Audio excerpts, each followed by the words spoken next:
What's up? This is going to be a complete breakdown of how to actually design your Shopify store so that you can make a lot of money with it. Doesn't matter if you're a complete beginner, if you're actually already like making a bunch of money and just want to increase conversion rate, basically increase the revenue that you make for every single visitor coming to your store. Now, why should you listen to me in the first place? This is my store. It's sitting at around, 1.3K. It's 1 p.m. right now. I've also helped a bunch of people here, 13K, 57K, a bunch of people make their first sales, 7.5K day, first sale again. So the most important things are basically your offer, your social proof, and what awareness stage the lead or the prospect on your store is. And if all of these are in place where they should be, you get a sale, right? So at the end of the day, it all comes down to the value price discrepancy. If the customer feels like they get more than what they pay for, they give you their money. They buy. Every single purchase decision is made emotionally. And the only thing that you can do, right, to get as many sales as possible, to get a high conversion rate, is to make the difference between value, what they get, and price, what they pay, as big as possible. Okay. One more thing which I'd like to kind of talk about, because I think this is also really, really important, is that the revenue per visitor is the metric you should be looking for. Not only conversion rate, not only AOV. I see a bunch of people only talking about conversion rate or only about average order value. But the thing is, if you just sacrifice one of these to maximize the other one, it doesn't mean that you automatically make more money. The only metric that shows you how much money your store is actually currently making is the revenue per visitor. And that is basically a conversion rate and your average order value combined. It's the only metric that actually truly just tells you how much you make. And it's just the revenue that you make on a day divided by the total number of visitors. As simple as that, okay? So if we take a look at my store today, as you can see, we have 538 sessions and 1.3K so far. So it's a very high, has a very high conversion rate. It's performing, it's doing what it should. And so I can kind of talk about that real quick. So basically, why am I saying this, right? As you can see here, I've kind of explained a little bit like what can happen. For example, if you lower the price, a lot of people think, okay, I make less money, but it can actually result in a higher revenue per visitor, because if the conversion rate is then so much higher that makes up for it, you still make more money. So lowering price does not mean you make less money. Same thing as increasing price, right? So a lot of people think, increase price, then it's going to lower conversion rate, but it still can, doesn't have to, but can result in a higher revenue per visitor just because the AOV makes up for it. So both of these instances, lowering and increasing your prices, can actually result in more or less revenue per visitor. And so it's not the only thing you should be talking about. It's not only the conversion rate or only the AOV. I really want you to start thinking in stores in terms of revenue per visitor. Okay, very important. Now, before we actually get into the very practical stuff, we need to understand one thing. As we've covered before, right, the only thing that really matters on your store is the value price discrepancy, the difference between what they get and what they pay. And so you can maximize the value with these four variables here. This is coming from the Alex Hormozi $100 Million Offers book right here. I recommend everyone to read this. This is a fantastic book. And so basically these four variables are going to make or break your value. All right. So first of all, dream outcome. If the dream outcome is not enough for people to actually invest into their problem, to what you basically solve, then you're not going to get a sale, never. And so the dream outcome is actually the most important variable of all of these, because if the dream outcome is not presented in a good enough way, then you already lost. Okay, so the dream outcome is really sell the vacation, right? Don't sell the plane flight, don't sell the whatever, the travel agency or whatever. Sell the actual beach, sell the vacation, okay? And so you have to talk about the benefit. Like, why would people have to invest in it? Keep in mind, every single purchase decision that us humans make is like driven by emotions. Every single purchase decision is emotionally driven. And so the dream outcome has to be the strongest thing in the entire, basically value equation. Now, second thing is perceived likelihood of achievement. This is them believing how high is the chance that if they take your offer, they're going to achieve this dream outcome right here. Now, there's a bunch of ways to do this. Just keep in mind you have to maximize this as well. Time delay, how quickly are going to achieve it. Not only your shipping times do contribute to this, but as well as for example, once it arrives, how long is the time delay until it actually works. For example, a fat burner pill might work very quickly, whereas a workout push-up board has to, they have to train, they have to work out, they have to maybe do it a couple months until they actually start your results. Therefore, a fat burner pill is technically more valuable for them than a push-up board, just because the time delay is so much shorter. Same thing for effort and sacrifice, right? The push-up board, you actually have to train, you actually have to do a bunch of reps.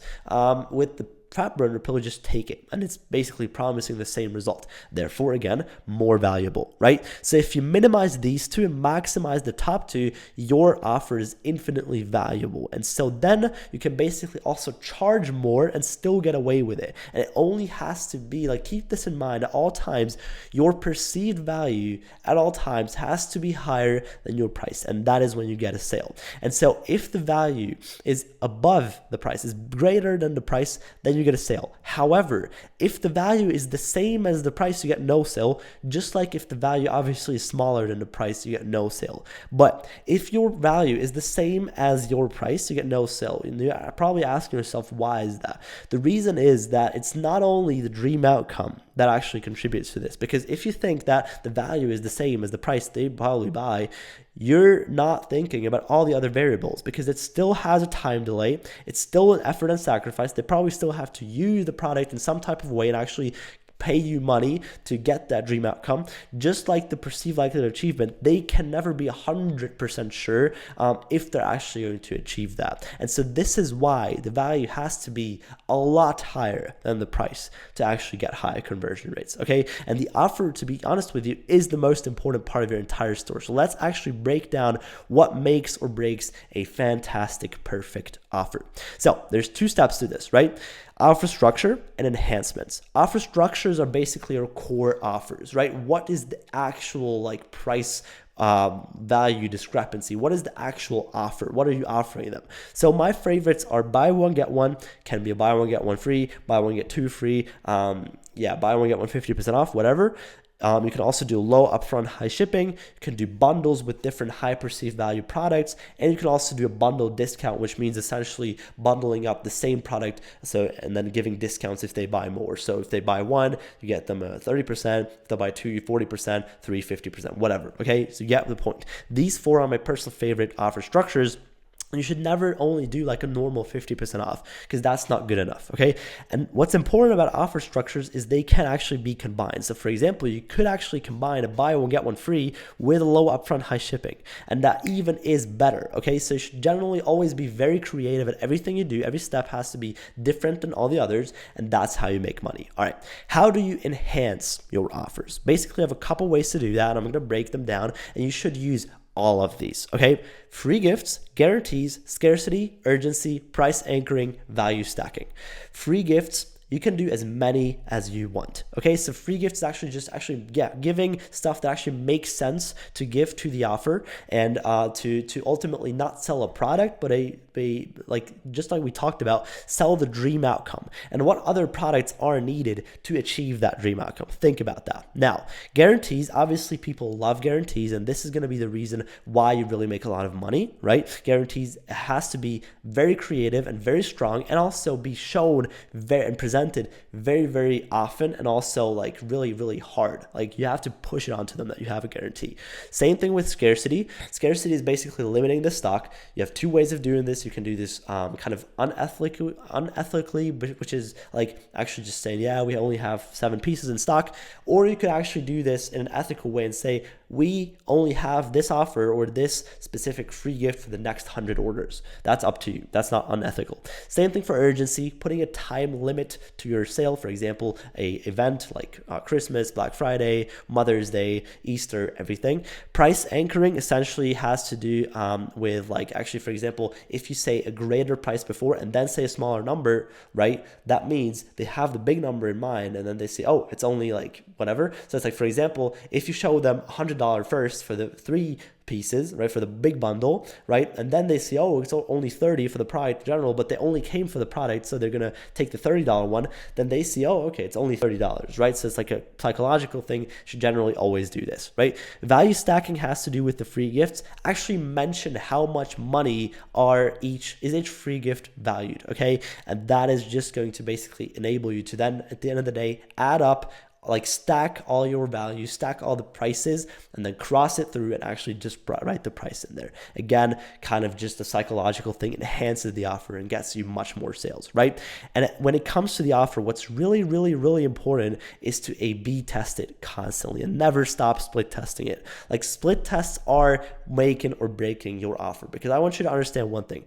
Doesn't matter how good of a marketer you are, it literally doesn't matter until you actually test it. No one can promise you that an offer will convert on a specific product until you tested it. And I like to use some apps like AB Convert or Kaching Bundles that actually allow you to then see the revenue per visitor for each offer. And the actual kind of crazy fact about A/B testing or split testing is that you basically have the same traffic source, right? And then your URL gets split up into two different product pages. Only difference about the different product pages is the offer.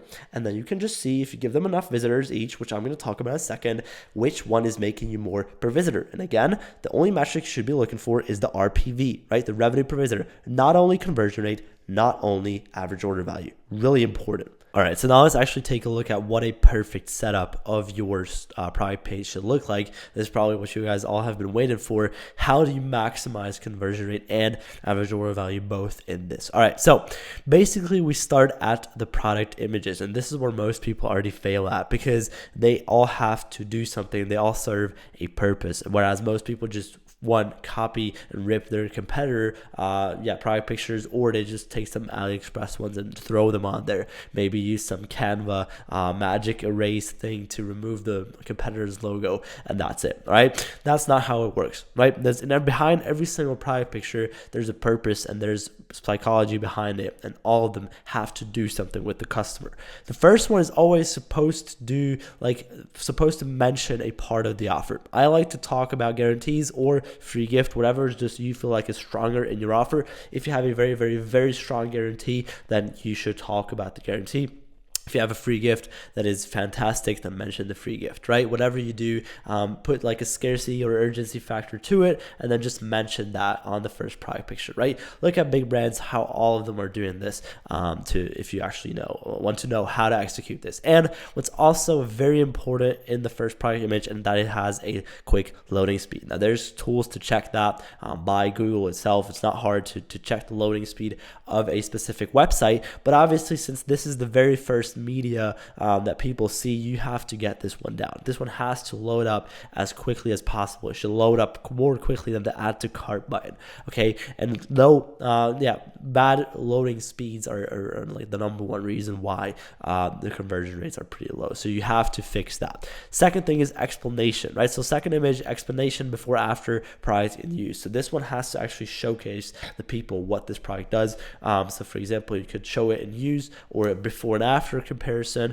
or an explanation of the product, right? So if that's like a very, very boring problem solver that just needs a lot of explanation because you can't guess what it does by looking at it, then show it, okay? Show it in use, explain what it does, show before and after, show the results.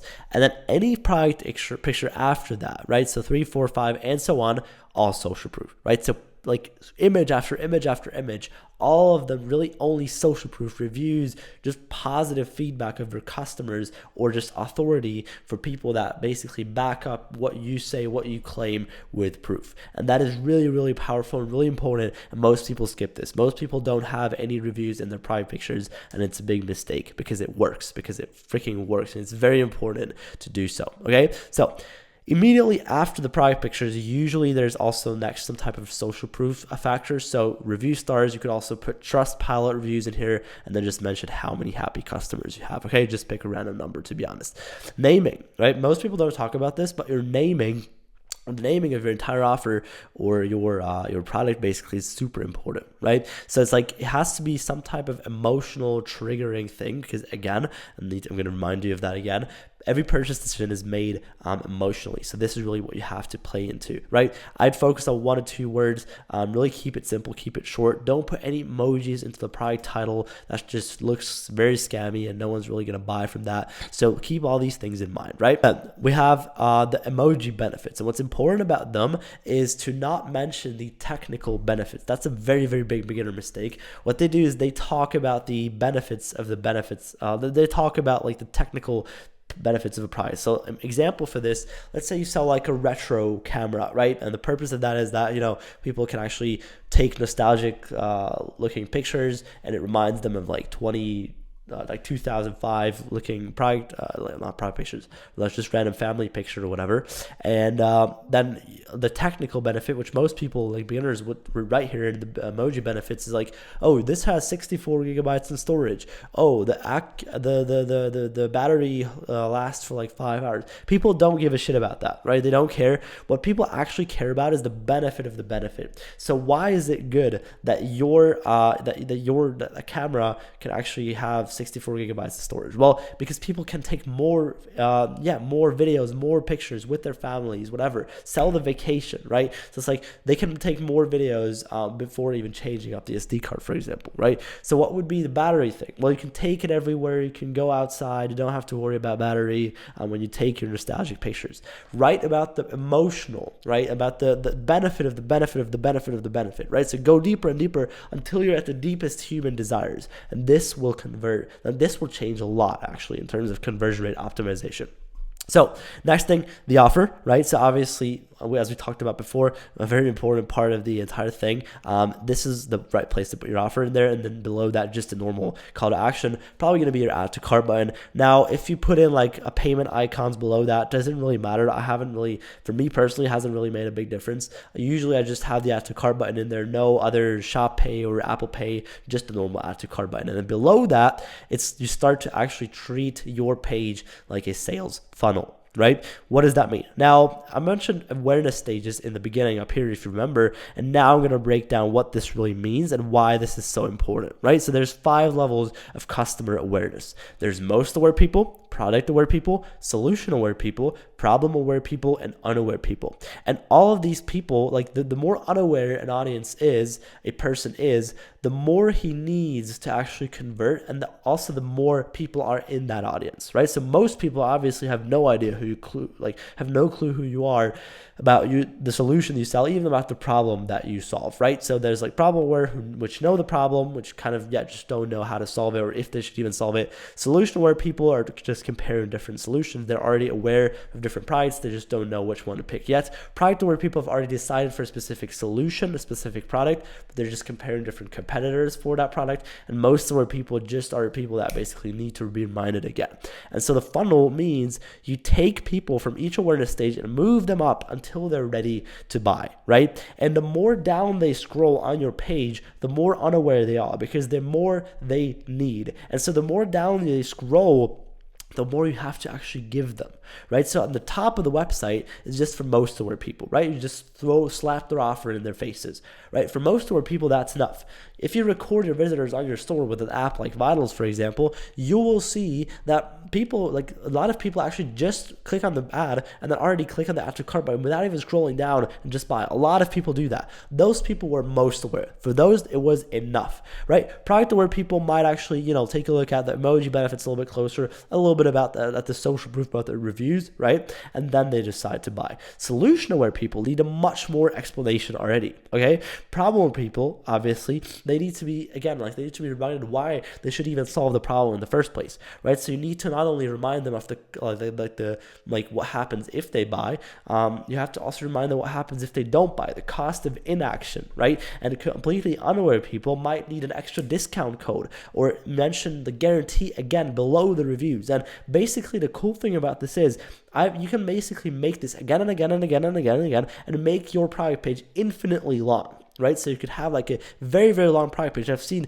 extremely long product pages convert super, super well just because they're so long and so many people watched. Like if people were completely unaware, just scrolling for like minutes and minutes, and eventually there was something which triggered them to buy. So treat your product page after this kind of thing here as a sales funnel, because that's what it is. And if they're down here, right, if someone is below the add to cart button, he needs more than just this right here, more than just the offer. Okay, so what ways do you have of actually doing this? Well, reviews, authority, FAQs, discount codes, benefits, and guarantees again. And that's what I just said. You can repeat this as often as you need, right? So this is like, you can basically go through all these awareness stages and then again, and then again, and then again, and like stack these as long as you really want until your conversion rate is like 10%, right? You can make this as long as you wish.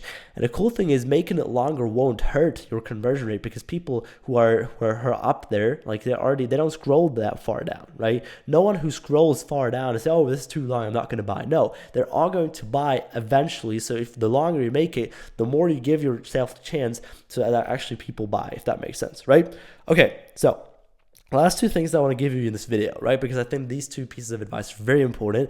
Each A/B test that you do on your offer has to get at least 1,000 visitors. Now, what's the reason for this? Most people just test an offer for one day, or let's start the right way. Most people don't A/B test offers at all. And the ones who do, most of those actually just give them like 50 visitors each. Then they get like, start panicking because one of them gets sales and the other one doesn't, and then they just turn it off. But you have to give them 1,000 visitors each to even see results, to even like give them a chance, to give both of them a chance, just like with creative tests. You can't turn everything off after 2 hours of spending on Facebook, for example, right? So it's the same thing with offer A/B tests.